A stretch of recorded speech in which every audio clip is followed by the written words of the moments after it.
Today on Brief History, we discuss one of the most compelling and interesting stories related to any of the kings of England. It would be a story filled with incredible accomplishments, absolute rule, and political stability, but would also be a story of ultimate betrayal, where friends would become foes, sons would betray fathers, and sacrilegious murder would bring a dark shadow upon a king's face. Join me as I take a brief look at the first Plantagenet king, Henry II of England, Curtmantle.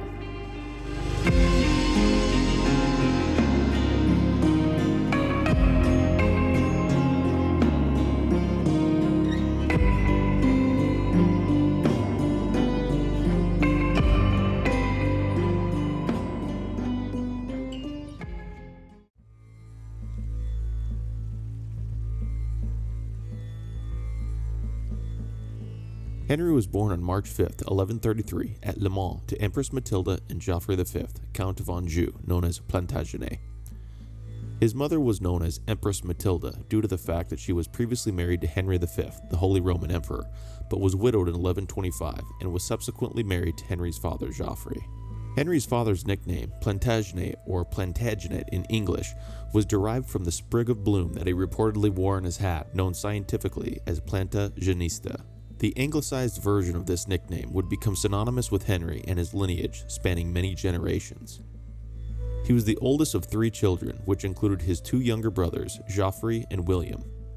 His maternal grandfather was Henry I, who had seized the crown of England after his brother, William Rufus, Henry's great-uncle, was killed hunting. King Henry I only had 2 legitimate children, young Henry's mother, Empress Matilda, and young Henry's uncle, William Adelin. William Adelin was killed in the White Ship disaster, which threw King Henry I's realm into a succession crisis. King Henry I had his barons swear fealty to young Henry's mother, Empress Matilda, and young Henry was seen as the future of King Henry's royal line. However, Empress Matilda's cousin, Stephen of Blois, sailed to England and seized the throne upon King Henry I's death in 1135. Stephen was a popular baron from the county of Blois in modern-day France, which neighbored Normandy and Anjou. He had been one of the leading barons to swear fealty to Empress Matilda, but decided after the fact that he would be better suited to the crown as he was a legitimate grandson of William the Conqueror, King Henry I being his uncle. Stephen's bid for the throne was successful, and many barons supported him due to the fact that young Henry's father, Geoffrey Plantagenet, was an Angevin, and the Angevins were distrusted and disliked by many in England and Normandy. Eventually, Stephen proved himself to be an inept ruler, and support for young Henry's mother, Matilda, began to grow. His mother's half-brother, Robert of Gloucester, an illegitimate son of King Henry I and uncle to young Henry, swore fealty to Empress Matilda and would become the military power behind her claim to the throne. Empress Matilda eventually landed in England in 1139 with Henry's uncle Robert of Gloucester, and civil war broke out, a time known today as the Anarchy.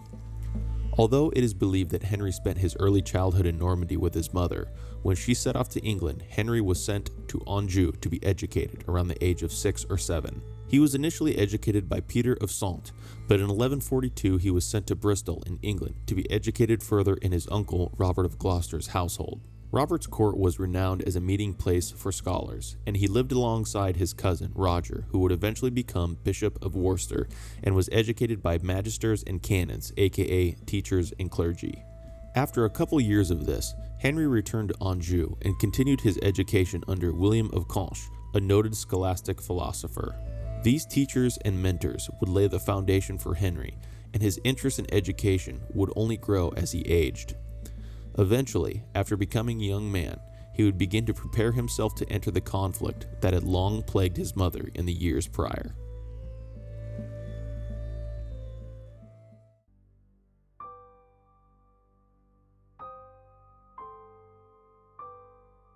In 1147, 14-year-old Henry landed in England with a small army. He was undermanned and underprepared and was not able to pay his men. Moreover, the civil war between his mother and King Stephen by that time had turned into a long-running stalemate, and in October of 1147, his uncle and champion to his mother, Robert of Gloucester, died. His mother, lacking support and money, was not able to help her son and abandoned England, never to return. His father Geoffrey was also not able to assist Henry, as he was fully occupied with matters in Normandy and Anjou. Henry held out for a couple months, but eventually sent a message to his opposition, King Stephen, offering to withdraw if money was sent to him. This astonishingly was granted by Stephen, and Henry was able to pay his men and withdraw to Normandy. In 1149, however, he returned to England, mainly to be knighted by his great-uncle David, King of Scots, after which he made small unimportant moves against Stephen and again withdrew to Normandy. In 1150, when Henry was 17 years old, his father put into his possession Normandy, declaring him Duke. The French king Louis VII was leery of this and disputed the claim, stating that Stephen's son Eustace was the rightful Duke of Normandy. Eventually, Henry and his father Geoffrey traveled to France and negotiated a settlement with Louis, where Henry would be acknowledged as the Duke after paying homage to Louis and giving up the lands of the Vexin, which was a long-disputed piece of land between Normandy and France. It is also believed that this was the first time that he met Louis's wife, Eleanor of Aquitaine. Henry unfortunately was not able to turn his attention to England after this, due to the fact that his father Geoffrey died in 1151 after bathing in a forest pool to cool himself from the heat and developing a chill. However, after securing Normandy and Anjou, he made a decision that was extremely risky at the time. It was believed that he had been having an affair with Louis VII's wife, Eleanor. Louis had 2 daughters with Eleanor, but did not have any sons with her, and the relationship was souring, with their personalities being very different. Eleanor was known for her beauty and promiscuity, while Louis was a pious and stately man. Eleanor was noted as stating, "I have not married a man, I have married a monk." Desperate for a son and heir, Louis had their marriage annulled, citing that they were too closely related. In reality, this was an excuse, as many noble marriages had couples that were too closely related, based on church doctrine in that time. After the divorce was granted, it was only a couple months later that Henry and Eleanor were married. This not only meant that Henry had married the recent ex-wife of his direct overlord, but now commanded control of the vast lands of the Duchy of Aquitaine, in addition to Anjou and Normandy. Additionally, it was no secret that Henry had a valid claim to the throne of England as well, and would attempt to make good this claim. The marriage was an insult to Louis, and immediately they were at odds. Louis organized a coalition against Henry, which included Stephen's brother, Theobald, Count of Blois, and Henry's younger brother, Geoffrey. They together invaded Normandy. However, Henry immediately moved against them, causing Louis to retreat and capturing his brother Geoffrey. Louis eventually fell ill and was forced to withdraw from the campaign, thus securing Henry's lands on the continent and allowing him to finally turn his full undivided attention toward the crown of England. Henry landed in England on January 6, 1153, near Dorset. Henry had support in the southwest of England, where his mother and uncle held control during the stalemate with Stephen. Stephen had laid siege to Wallingford Castle in an attempt to eliminate the rebel foothold in England while Henry was fighting in Normandy, and Henry moved to relieve the castle.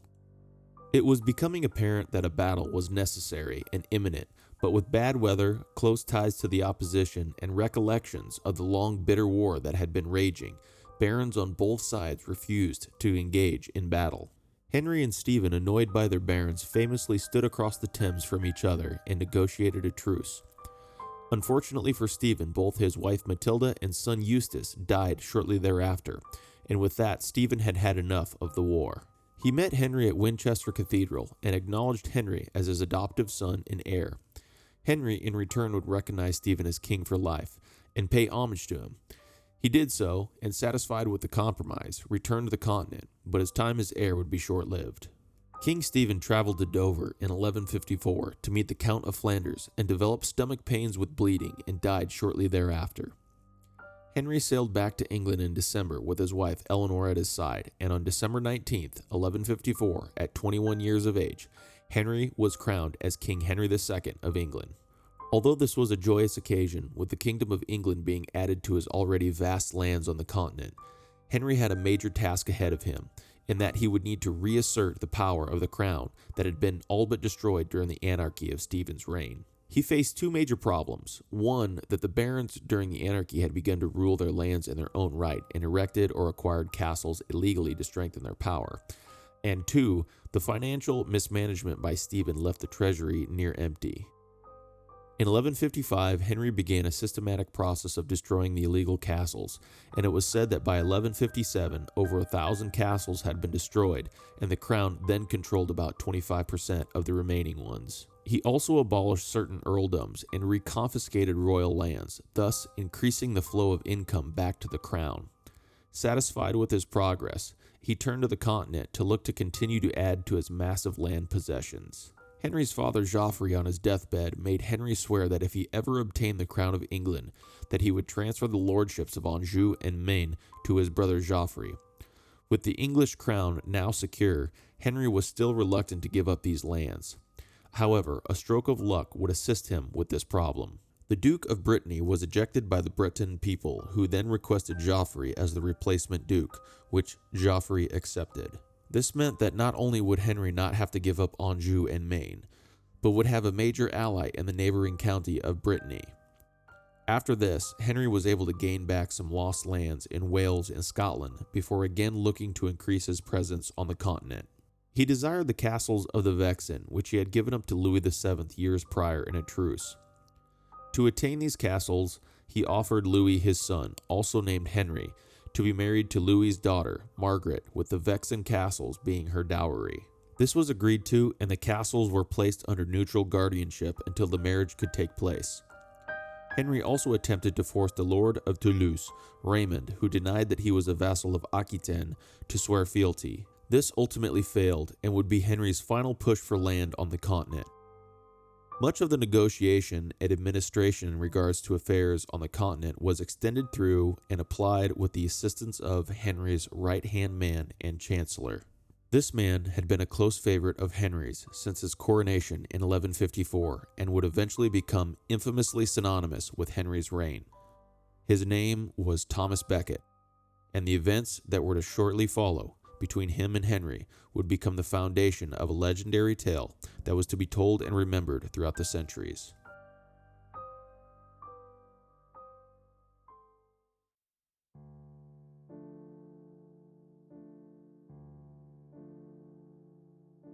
Henry's relationship with Thomas Becket was an extremely positive one, and Henry confided and interacted with Becket in a way that he did no one else.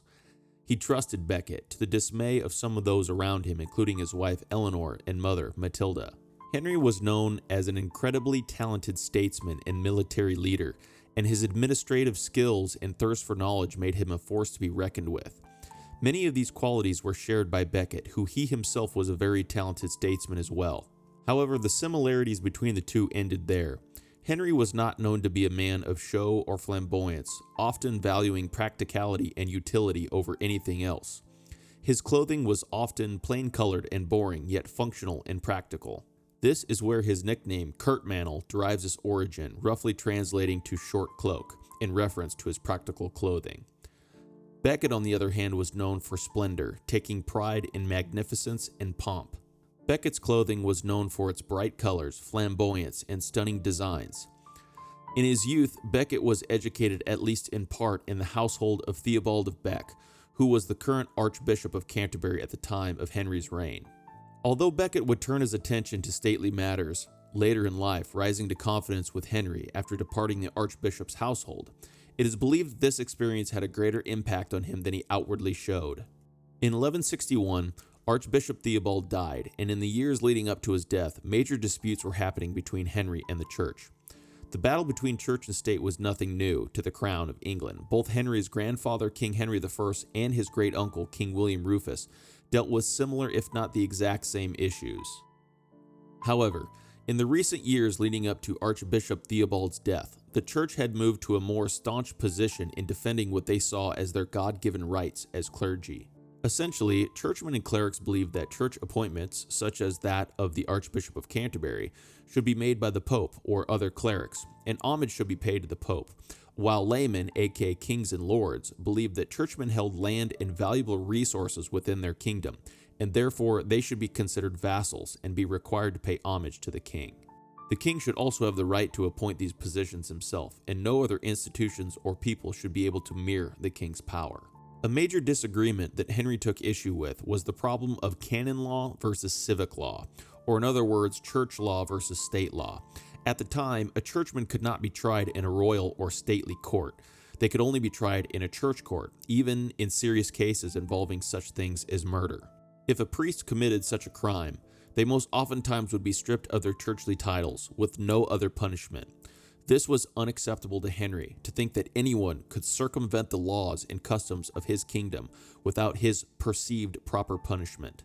Although one would expect that from a modern understanding of what a churchman is, that these types of crimes would be non-existent, but the reality is that these laws applied to all churchmen, including low-ranking church officials.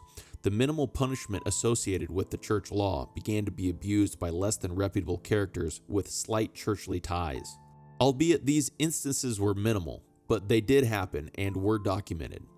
These disagreements eventually led Henry to deduce that finding a way to install a trusted ally as archbishop was paramount, and in his mind would solve all of the nagging issues in relation to the church, and in the process bring the church as a whole to heel.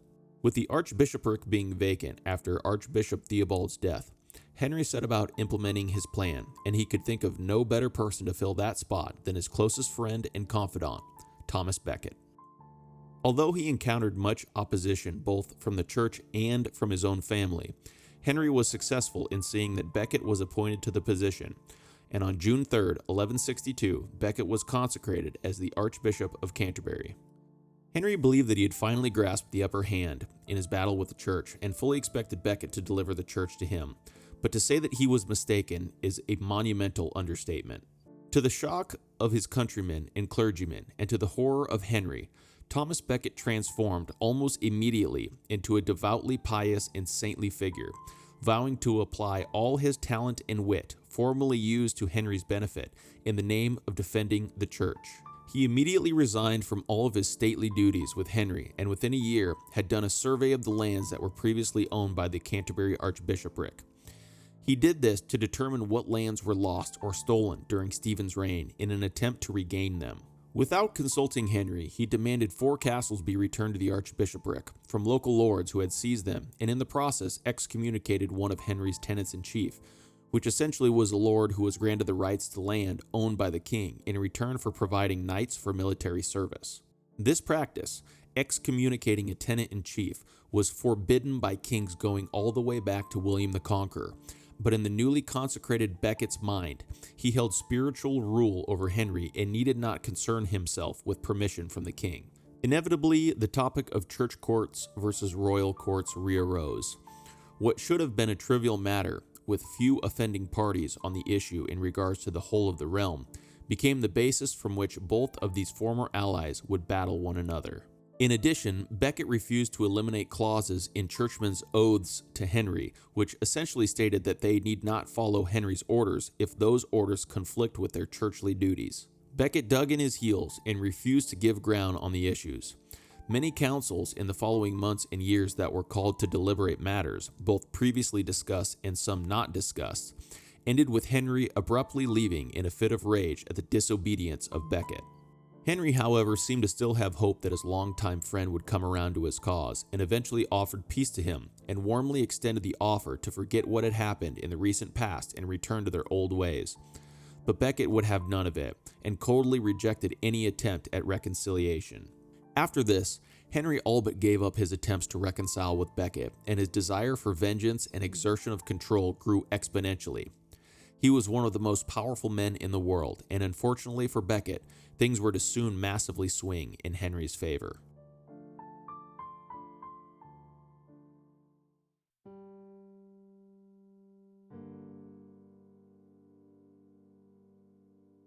In 1160, 2 popes were elected via competing factions in Europe. Much of Europe acknowledged Alexander III as pope, but neither could really be considered legitimate without 100% unanimous votes from the voting body.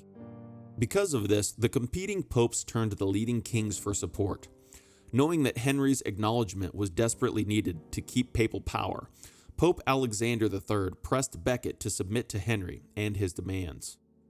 Disagreeing, but being fully bound to his oaths to Alexander, Becket finally agreed and met Henry in private to submit to his requests. Henry casually requested that since the refusal had been in public, so too should the submission be in public, which Becket agreed. A council was summoned, which was to be known as the Council of Clarendon on January 25th, 1164. Becket begrudgingly publicly accepted the customs, and it seemed that peace between the men would be reached. But Henry's rage and spite was not to be underestimated. He wanted Becket to pay for the embarrassment and dishonor that he had caused him. He produced a document known as the Constitutions of Clarendon, which he wished Becket to sign. This document essentially gave an embarrassingly large amount of power to the king, and would all but eliminate any church power in England. Becket, upon seeing that he had been trapped by Henry, initially flatly refused to sign the document, but was eventually coerced and forced to verbally agree. With the majority of his power stripped from him, he turned to the Pope to request to be relieved from the oaths he had just swore by. But again, the Pope sided with Henry, still needing the powerful king's support. Panic set in for Becket, and he requested to meet Henry, but Henry flatly refused. He then looked to escape the continent, but was held up once by bad weather, and a second time was refused passage when he was recognized. Henry had Becket where he wanted him, and wanted to publicly humiliate him and eventually completely destroy him and his reputation through administrative leverage. Henry began to search for any possible reason to attack Becket. He chose to pursue a claim that one of Becket's vassals, John the Marshal, had requested justice for a case that was brought to Becket's court. Marshal claimed that justice had not been served by Becket, and this allowed Marshal to transfer the case to the royal court. Becket was summoned to answer for this, but did not appear due to sickness. Henry ignored the excuse and charged him with holding his court in contempt. With this, he summoned a great council in 1164 to publicly arraign and humiliate Becket for contempt. Some said that the extravagance of the council was similar to Henry's coronation. Henry personally invited every person except Becket, which he used intermediaries to notify him of his requirement to show. In this kangaroo court, Becket was publicly convicted by Henry and all of his advisors, who also disdainfully hated Becket. He was ordered to give up all his lands and goods held from Henry, which Becket defiantly protested. Once Becket finally submitted to these charges, Henry again, in his spiteful hatred of Becket, continued to pile on the accusations. Henry referenced outstanding debts Becket had in his time as Henry's trusted chancellor and statesman. Traditionally, once this office was resigned, an agreement would have been reached between the two men on who was responsible for what. But in this case, Henry saw an opportunity to completely destroy Becket. He accused Becket of approving a laundry list of things that were not authorized by him, the king. When all was said and done, Henry demanded that Becket pay back over £20,000 in debt, an impossible sum for Becket to pay. On the day of the verdict, Becket hesitantly entered court. There was initial confusion between the barons on who was to read the verdict, and upon seeing this, Becket seized the moment, accusing the court of being out of order, defiantly rejecting any judgment against him and quickly exiting the proceedings. That evening, he was able to flee and find safe passage to Flanders to begin an exile. Within 2 years, tired by the lack of support from the Pope, Becket excommunicated the leading royal officers, demanding Henry repeal the Articles of Clarendon, which was the document discussed previously that eliminated all his power. Excommunication was a powerful tool used by high-ranking clergy members, which formally excluded someone from participating in the holy sacraments and services of the church, including Mass and Communion.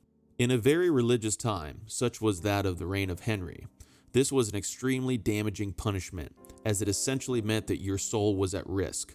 Clergy were also known to include guilty by association clauses as well, threatening anyone who communicated with the already excommunicated person with excommunication themselves.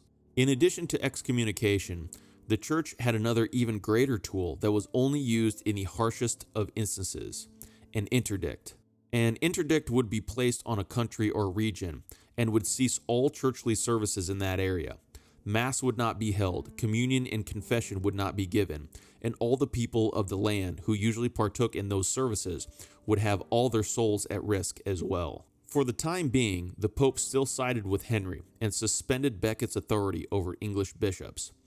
Henry wished that his eldest son, Prince Henry, be crowned while he was still alive in order to guarantee a smooth transition once he died.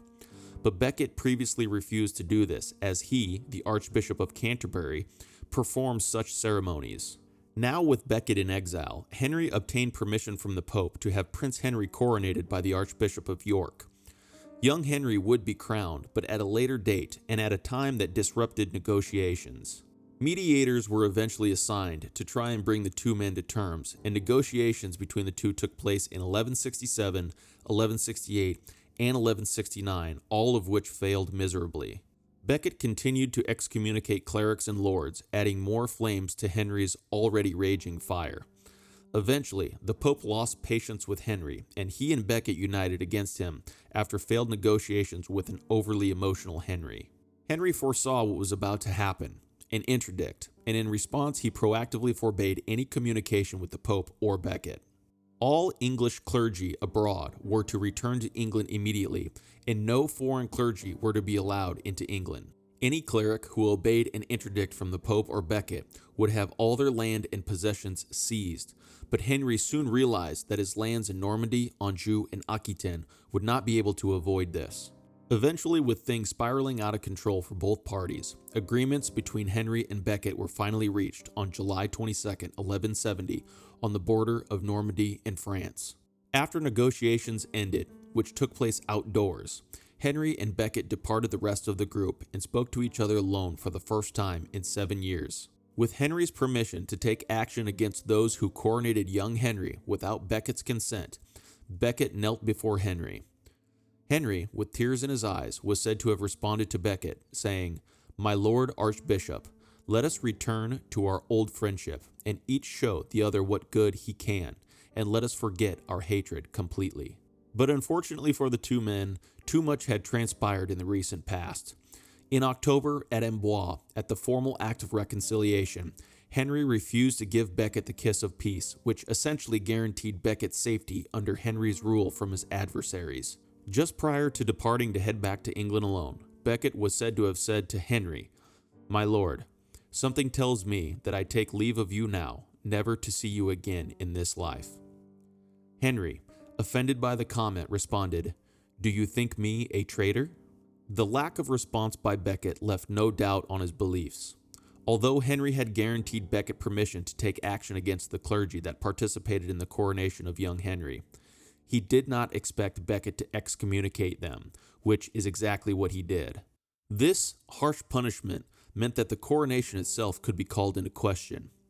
Upon hearing this news and summoning a council of his barons, Henry, in a rage, exclaimed to his men, "What idle and miserable men I have encouraged and promoted in my kingdom, faithless to their lord, who let me be mocked by this low-born cleric." Henry didn't know it at the time, but 4 knights in attendance, Reginald Fitzurse, Hugh de Morville, William de Tracy, and Richard Le Breton, took this as a directive and left the council immediately. Henry, upon understanding their intentions, sent additional men after them to try and prevent them from completing their task, but they were not able to catch up with the knights before they boarded a ship and sailed across the channel to England. Upon landing, the knights traveled directly to Canterbury. Drinking heavily before arriving, they confronted Becket, demanding that he lift the excommunication of the clerics and stand trial at Henry's court. Becket flatly refused, maintaining his innocence, and entered into his cathedral to pray. Many other clerics attempted to close up the cathedral, but Becket refused that the doors to a place of worship be closed. The knights, willing to accept nothing but absolute submission, followed him into the cathedral to the shrine in which he was praying. Accounts vary on what happened at that point, but it is believed that they attempted to drag Becket from the cathedral, with Becket holding tightly to a column. One of them drew their sword and chopped off the top of Becket's head before the lot began to hack him to death.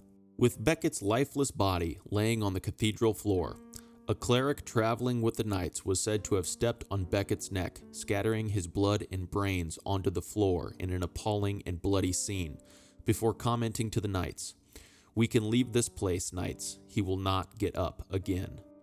Henry, upon hearing this news, retreated to his private chambers in grief for 3 days, refusing food or contact with anyone. Becket was immediately made a saint, and Henry knew that he himself would be viewed by many with contempt for what had transpired. Eventually, Henry retreated to Ireland, where he had established a foothold in the years prior in an attempt to conquer the warring tribes, but he knew that he would have to answer for Becket's murder at some point.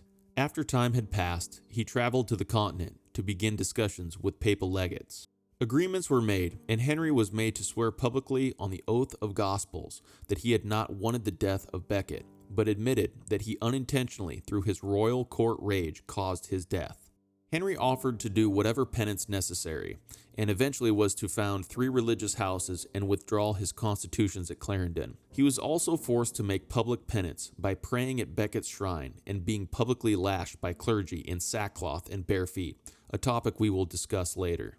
In the end, the discussions of church law versus state law hardened in the minds of the Pope and clergy after Becket's death, causing them to defend Becket's position in its entirety. In that, Becket had the final word in regards to the disagreement between him and Henry, which ignited much of the drama that unfolded.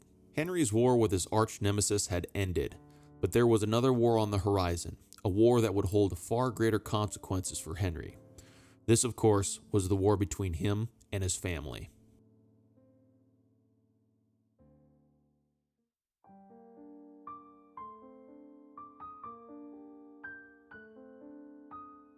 By the time that Henry had settled the matters in relation to Becket, he had 4 surviving legitimate sons: Henry, Richard, Geoffrey, and John. Young Henry, now being co-ruler with his father, began to fester with animosity towards him due to the lack of responsibility that he was allowed. Also, his brothers were made lords over lands, either through marriage or appointment by King Henry, which angered young Henry as well. He eventually went to Paris and partnered with Louis VII, his father-in-law, in an attempt to force his father into concessions. Louis obviously supported young Henry, as he was all too ready to eliminate some of his old rivals' power. The relationship between Eleanor, post-Becket, had soured as well. She had gone back to Aquitaine and refused to return to England. She had raised their sons in her court in Aquitaine, known for its romantic interpretations of life and duty. This was a far cry from Henry's stately and practical style. Eleanor convinced her other sons, Richard and Geoffrey, to join their brother's rebellion against Henry. She too attempted to travel to Paris, but was captured, disguised as a man, and imprisoned by Henry, albeit it was a light imprisonment. Richard would become the Duke of Aquitaine, and Geoffrey, not to be confused with King Henry's brother Geoffrey, who died in 1158, would become the Duke of Brittany. Both would be considered dukes, but they would lack any tangible power over their domain due to their father's grip on his lands. War began, but young Henry and Louis were no match for Henry's military talent, and they were beaten back. Eventually, a peace conference was held in September at Gisors. Henry offered exorbitant amounts of money to his sons, but to no avail. A truce was eventually reached, but when that truce expired, young Henry and Louis decided to try and lead a revolt in England due to the fact that William of Scotland had started his own raids in the north of England. Henry had an army raised to confront William in the north, but needed to finish his public penance for the murder of Becket. Henry traveled to Canterbury, fasted, and was publicly lashed by the monks as retribution for the crime, as stated before. The next day, he knelt before Becket's tomb in prayer. At the same time in the north, a group of Henry's knights rode ahead of the main army to recon the area. A thick fog set in, and they became disoriented and lost, endlessly wandering in an attempt to regain their bearings. When the fog began to clear, they were dismayed to find that they had stumbled into William and his entire Scottish army. William's army, thinking that Henry's knights were a returning raider party, were caught off guard, and the outnumbered English knights were able to launch an attack and kill or capture all of the Scottish lords, with William being captured as well. This sequence of events happened almost simultaneously as Henry finished his penance for Becket's murder. This was seen as an intervention from Becket due to Henry's penance for his sins against him. With William's defeat, young Henry decided against attempting a revolt in England. Eventually, Richard, who had actively been campaigning on the side of young Henry, submitted to his father and expressed guilt for his actions. Young Henry followed suit shortly thereafter, and Henry generously granted them rich rewards in the form of money. But again, no practical power was transferred from Henry to his sons. Bickering between Henry and his sons continued sporadically until Christmas of 1182. Henry had Richard and Geoffrey swear fealty for their duchies to young Henry. Geoffrey did so for Brittany, but Richard, who had quarrels with young Henry at the time, would not. A war broke out between young Henry and Richard, with Geoffrey siding with young Henry, and their father eventually intervening on the side of Richard. Henry besieged young Henry at Limoges, and young Henry was said to have ordered his archers to take aim at his father, only narrowly missing him. Eventually, young Henry and Joffrey retreated after feigning submission and began to plunder Richard's lands. However, young Henry fell ill and requested his father's presence shortly thereafter. Henry denied this, suspecting this was some sort of a trap, but on June 11, 1183, young Henry died from his illness at the age of 26. After hearing the news of young Henry's death, Henry is reported to have responded, "My son has cost me much, but I wish he lived to cost me more." Henry's attention then turned to Richard, now the heir to the English crown. Henry attempted to take Aquitaine from Richard and give it to his youngest son John, but Richard refused. Henry then decided to release Eleanor from her imprisonment and ordered that Richard hand Aquitaine over to his mother, who was the rightful owner. He did this as he had a close relationship with his mother, and the people of Aquitaine preferred her rule to Richard's. King Louis VII had died by that point, and his son, Philip II, known as Philip Augustus, was king of France. Philip had convinced Joffrey to join his allegiance, but Joffrey was killed at a tournament in 1186 at the age of 27. Disagreements and quarrels between all these leading men, Henry, Philip, and Richard, continued round and round, founding allegiances and rivalries with one another at different times. However, eventually Richard allied himself with Philip, and this alliance would produce Henry's first major loss in regards to military matters. By that time in 1189, he was in his late 50s, and his health was declining. After an unsuccessful peace conference, Richard and his French allies struck quickly, and Henry was caught off guard at Le Mans. Richard set fire to part of the city outside the walls, and the winds blew the fire inside the walls, causing Henry to flee, the first time he ever had to do so. This was to be the beginning of the end of the great king who had dedicated his life to maintaining the lands of his kingdom.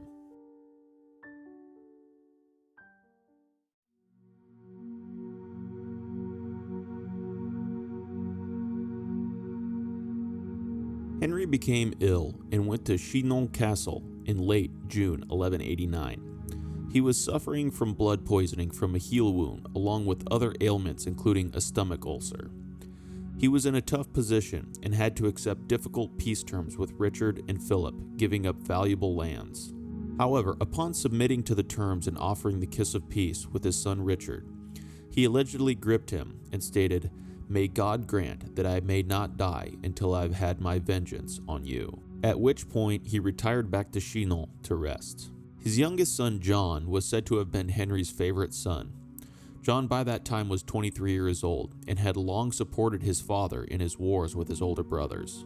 His father had attempted to work him into the inheritance, but because he was the youngest son, there was little room for him, and thus his nickname, Lackland, was formed. John had decided that his father was no longer a worthy cause to support, and had only recently switched sides to join his brother Richard publicly. When word of this reached Henry, he cried with despair, and the will to live was said to have left him then and there. He was moved into the chapel of Chinon and administered his last rites. That same day, July 6, 1189, Henry II, King of England, died at the age of 56. His reported last words were "Shame, shame on a conquered king." His body was moved to Fontevraud Abbey in the south, where he requested to be buried. That evening, Richard visited the abbey. He quickly entered the nave, briefly viewed his father, knelt by his side, and departed as quickly as he came. Eventually, Henry's wife Eleanor of Aquitaine and Richard himself would both be buried beside Henry, along with the wife of Henry's son John, Isabella of Angoulême. However, as is the case with many other English kings, their graves were disturbed, most likely during or directly after the French Revolution, with their remains being lost. Today, Fontevraud Abbey still exists, and Henry's tomb effigy can be seen along with Eleanor's and Richard's. His arch-nemesis's remains would suffer a similar fate. After Becket's death, a shrine was constructed in Canterbury Cathedral as a tribute to the saint's life, and the spot would become a holy pilgrimage destination for many over the centuries. However, in the 16th century, with the Protestant Reformation taking place, King Henry VIII broke away from the Catholic Church. Although Canterbury did not suffer the same fate that many of the monasteries did in England, Becket was declared a traitor, and his shrine and remains were ceremoniously destroyed. Today, a lone candle stands where Becket's shrine once did in Canterbury Cathedral. In addition, the altar at which his martyrdom took place has become the primary location associated with Becket. Currently, a chilling decorative cross has been placed above his altar. 2 metal swords are reflected on the cross, and they, along with their 2 shadows, represent the 4 knights who took part in Becket's murder. In his time as king from the small lands of Anjou and Maine, Henry grew his direct and indirect influence over an incredibly large area, which came to include Normandy, Aquitaine, Brittany, Toulouse, England, Ireland, Scotland, and much of Wales. Not only that, he was able to keep much of the realm at peace and restore proper administration and rule to an unstable and war-torn England. Unfortunately for Henry, he would never find the peace for himself that he brought to so many others through his proper kingship. It seemed that at every turn, he was betrayed by the ones closest to him, his wife Eleanor, his sons Henry, Richard, Geoffrey, and John, and of course his beloved Thomas Becket. Although much of his reign today is overshadowed by his relationship with and involvement in the murder of Thomas Becket, his accomplishments seem to have counterbalanced his transgressions, at least from a modern viewpoint. His penance seem to have done that with his contemporaries as well. Perhaps the true brilliance of it all may lie in the spectacle of these interactions, creating the basis from which we romantically perceive, perhaps naively, as what medieval life was like in that time. Henry's reign is one of the more compelling reigns remembered for these very reasons. The emotional nature in which much of these historical interactions were applied makes for inherently exciting recollections of these tales. Whether remembered for his tremendous rule and subsequent dynasty, or for his chaotic personal relationships and betrayals, Henry will, no doubt, be remembered as one of the greatest medieval English kings of the generation.